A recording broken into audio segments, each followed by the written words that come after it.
Okay, well, let's start with your full name and title, please. Sure. It's Victor Araiza, and I'm the Chief of Police for the El Paso ISD Police Department. Okay, so explain us how do you treated the threat you were having at Coronado?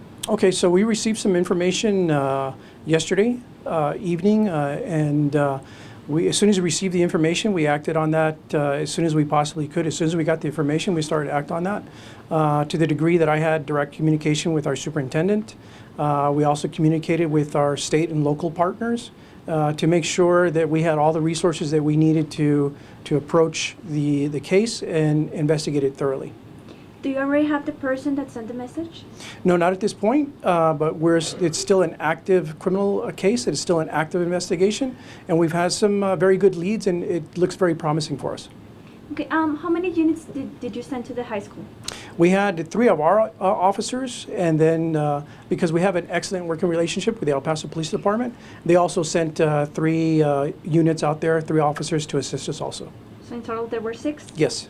What kind of charges could this person be facing in case they are charged, or consequences? Okay, typically the charges is referred to as terroristic threat, and that's a Class B misdemeanor. Particularly because of all the effort and energy and the concern that it cost. So it's a very serious charge.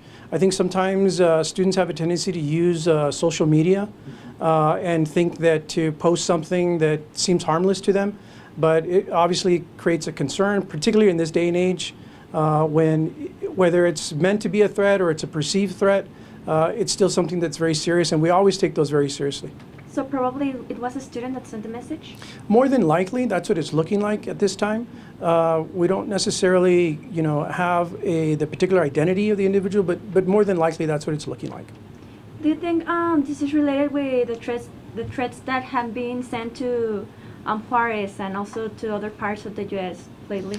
I don't think so that it's related to any other threats in Juarez or anything like that. I can tell you that what has a tendency to happen is the threat gets regurgitated, it gets resent out by students, and they resend it, or what they'll do is they'll send another message and say, I heard this, and then it's treated as a brand new threat, but really it's just the same information being sent out multiple times. And that creates more panic, and it creates more concerns, and often that spreads to other schools.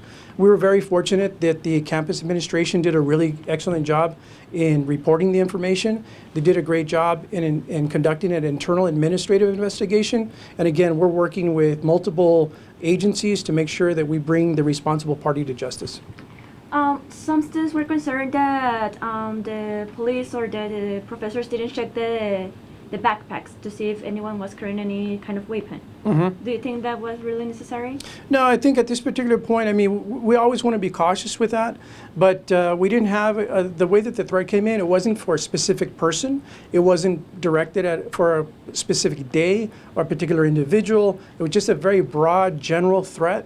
And we see those sometimes, and we don't want to create any additional panic, but we always want to be safe. So that's why we had multiple officers there. If there was a necessity to do that, we certainly would have taken those steps.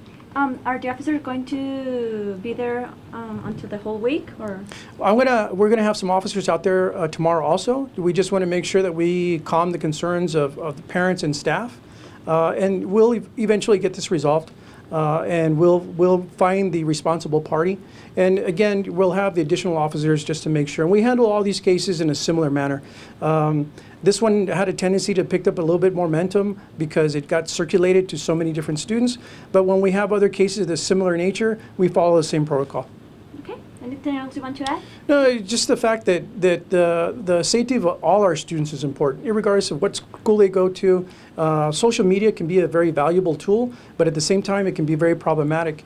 What's used sometimes are the Snapchat, and Snapchat is posted for a very short period of time, and then it disappears from the social media system, and it's very difficult sometimes to track those back.